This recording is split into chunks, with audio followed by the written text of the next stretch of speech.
Hello बच्चों, आज नाट्य सुमन में मैं आपके लिए लेकर आई हूँ नाटक अंधेर नगरी का दूसरा भाग, जिसके लेखक हैं भारतेंदु हरिश्चंद्र और काव्य रूपांतरण किया है मैंने। तो चलिए दूसरे भाग का मजा लेते हैं।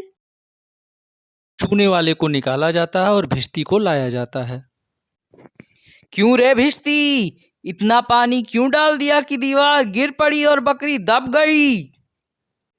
कोई कसूर नहीं गुलाम का।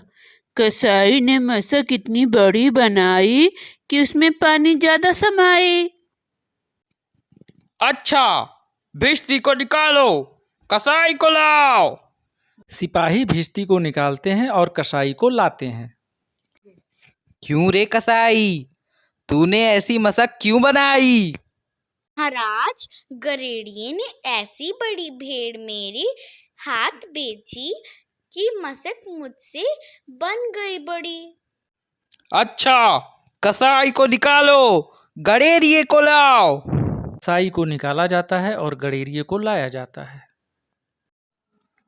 क्यों रे गड़ेरिए, बड़ी भेड़ ऐसी कसाई को क्यों बेची?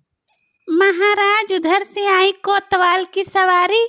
उसी भीड़ भाड़ के कारण मैंने छोटी बड़ी भेड़ नहीं निहारी। मेरा कुछ कसूर नहीं पालनहारी। इसको हटाओ, कोतवाल को लाओ। सिपाही गड़ेरियों को बाहर निकालते हैं और कोतवाल को पकड़कर लाया जाता है।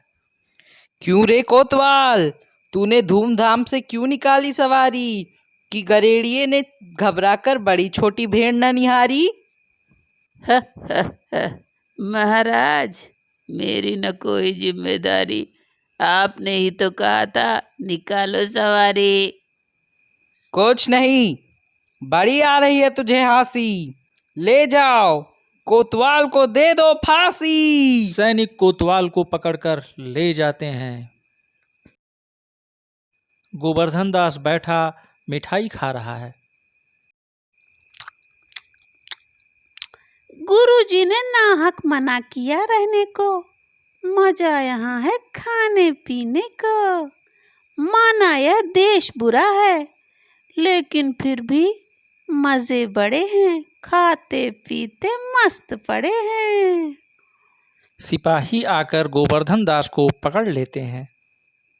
चल मोटे चल, अब है आई तेरी शामत, तुझको अब जाना है जन्नत। हैं? अरे भाई, ये आफत कहाँ से आई? मैंने तुम्हारा क्या बिगाड़ा जो तुमने मेरे हाथों में बंधन डाला? एक जने की बकरी मर गई, कोतवाल को फांसी हो गई। उनको जब फांसी को ले गए, कोतवाल जी दुबले पड़ गए। हम भी भैया हैं मजबूर, फांसी किसी को होगी जरूर। खा खा कर तुम तगड़े हो, इसीलिए पकड़े हो। मैं नाहक मारा जाता हूँ, यहाँ बड़ा अंधेर है।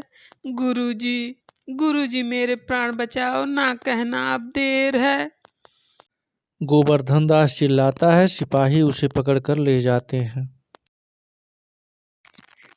हाय बाप रे, मुझ बेकसूर को क्यों देते हो फांसी?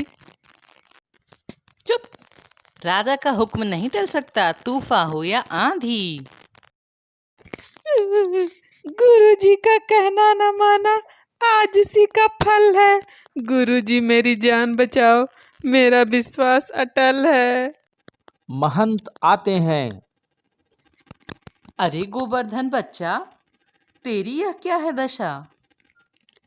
गुरुजी, दीवार के नीचे बकरी दब गई, जिसके लिए मुझे फांसी दी गई। गुरुजी मेरी जान बचाओ, आपकी महती कृपा रहेगी। बच्चा, कोई चिंता मत कर। महंत जी सिपाहियों से कहते हैं। सुनो, क्यों खड़े हो मुझे घेर कर? हटो मुझे छोड़कर। मैं आया हूँ दूर देश से, शिष्य को अवगत कराने दो अंतिम उपदेश से। सिपाही उसे थोड़ी देर के लिए छोड़ देते हैं गुरुजी चेले को कान में समझाते हैं। हाँ हाँ, तब तो गुरुजी आपकी कृपा है हम पर खासी। अब हम ही चढ़ेंगे फांसी। नहीं बच्चा, हम बूढ़े हुए, नाम हमारा बढ़ने दे, हमको फांसी चढ़ने दे।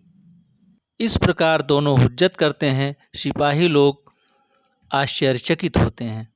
राजा, मंत्री और कोतवाल आते हैं। है कैसा मचा धमाल, कैसा है गोलमाल?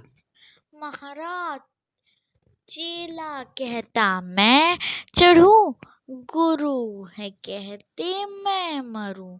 निर्णय इसका आप करें, फांसी चढ़ के कौन मरे। बाबा जी आप ही बोलो, रहस्य इसका खोलो, क्यों चाहते हो कि फांसी पर झूलो? राजा, जो इस शुभ घड़ी मरेगा सीधा स्वर्ग में पांव धरेगा। तब तो स्वर्ग में पाँव हम ही धरेंगे, अब तो फांसी हम ही चढ़ेंगे। नहीं नहीं, महाराज ने दिया था मुझे अंतिम आदेश, तो हम ही जाएंगे स्वर्ग देश। आप सबकी मत है फिरी, हम लटकेंगे, हमारे सबब से तो दीवार गिरी। चुप रहो सब लोग, राजा के जीते जी और कौन लटकेगा फांसी? हमको फांसी चढ़ाओ, जल्दी जल्दी स्वर्ग पहुंचाओ। और फिर अंत में राजा को सभी सैनिक फांसी पर लटका देते हैं।